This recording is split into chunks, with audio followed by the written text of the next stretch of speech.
Welcome back. Brutality against women in the Middle East is no secret. In many countries, females are treated like second-class citizens. Many women are not given the choice to speak out due to fear of repercussions. But one woman that's taking a stand and telling her side of the story is Mary Apick. Mary is an accomplished actress, director, producer, and now a human rights activist who's sharing her story in the show Beneath the Veil. She'll be coming to the Kennedy Center on Thursday, October 8th.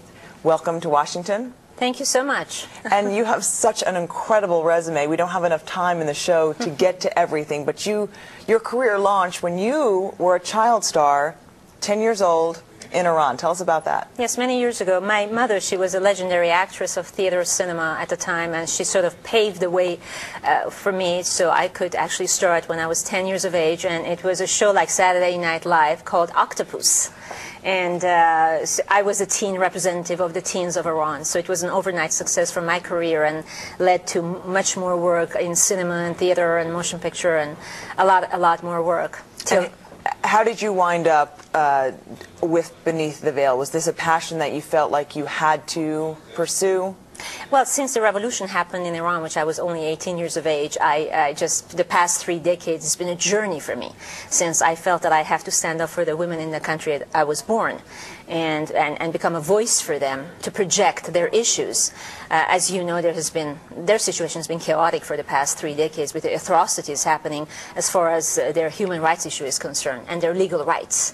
So as a result, I have made a lot of movies regarding that, pictures like The Mission, Checkpoint. I've done a lot of theater pieces, but this one, Beneath the Veil, is the voices of women, not just in Iran, but neighboring countries as well, that have been suffering through the atrocities that the government has put through the human rights issues for them. You were young when you left Iran, but did you see anything there that pushed you even more so to do this? I have a Christian background. I'm Christian Armenian, and I lived in a society that at the time was very modernized and civilized. When I left, I didn't directly see it, but through the media, I got familiarized with what was happening in Iran and all the news and the pictures and everything that was projected from Iran as far as the stories coming out. One of the main stories that I have in the play I'm presenting at the Kennedy Center is Zahra Kazemi's story, and she was a Canadian with Iranian background journalist, which traveled to Iran and in 2003, and 2 weeks later she was killed.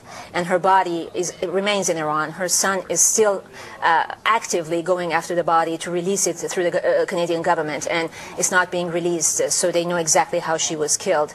So that's one of the characters that is presented in the play. And the play is a combination of, it's a collage of different stories, such as comedies and dramas, but basically it's from a point of view of an American journalist who's researching women in Iran through the books that she's reading, and she falls asleep and all these characters come alive and each have a story to tell, which ultimately all these voices become her voice and voice of women in the world. So it's not just aimed for the Iranian or Middle Eastern women, it's a voice of women in the world, basically, this project. What do you think American women would be surprised by most if they were to go over to Iran, and what would they see there that would just sort of take their breath away? Well, on surface, you may not see much except the cover for the head, because in they usually travel within major cities and in suburban areas and good places to visit, so it's different. But when you go into the core of the court system in Iran, which is the most important, the equality does not exist as far as men and women are concerned, and they will never be able to go there and research and know what's going on. There are women who are being stoned to death. There is so many rights that is taken away from women on many different levels. Their inheritance, if they divorce their husband, their children belongs to the family of the husband. They don't have any rights for their kids. I mean, there's so many custody, so much that is happening in Iran that it's a major issue in the Middle East that has been spreading more and strongly through Iran within the neighboring countries, such as Turkey is getting issues right now with the same concept of the coverage and all that, which they didn't have it before, and if Afghanistan or the rest of the countries, and it's actually spreading spreading in Europe and Canada in a major way too.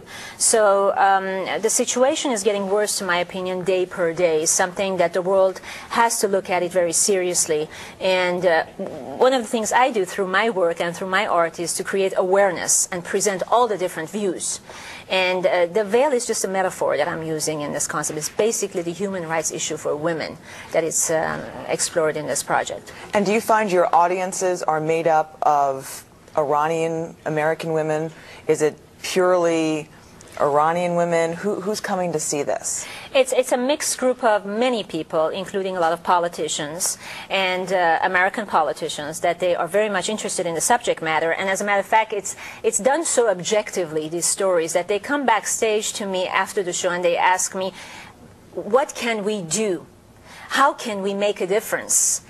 Tell us. And I said, I do not have an answer. What I'm doing is that I'm presenting the issue to you so you can have an understanding. You fix it. You choose who's your next president, or who you choose that how things can be done on a daily basis if you take the right steps to help your fellow human beings all around the world. Because we live on a very small world and on this little planet, and we have to make it a better world for the future and for our kids. We want it to be a better world for our children to be living in. So each of us have the responsibility that somehow to contribute and somehow to do the right thing to achieve that goal. How closely do you pay attention to what's happening in your former country today? The talks are going on in Switzerland and Geneva about the nuclear enrichment facilities. Do you pay careful attention to that, or does that seem like a distant world for you? No, I do, and on a daily basis I'm wearing my little green, I'm with the green movement in Iran, and I'm for the people of Iran. I'm so happy for this last move which was made in Iran as far as people raising and using their voices and being on the streets, because they completely separate themselves from the government of Iran, which was wonderful that way. Now the world has a different view of the Iranian people. And in this project, I am basically dedicating the show to Neda, who was killed in Iran, the young girl, as well as all the Democrats who are fighting there for reaching to a balanced society in Iran.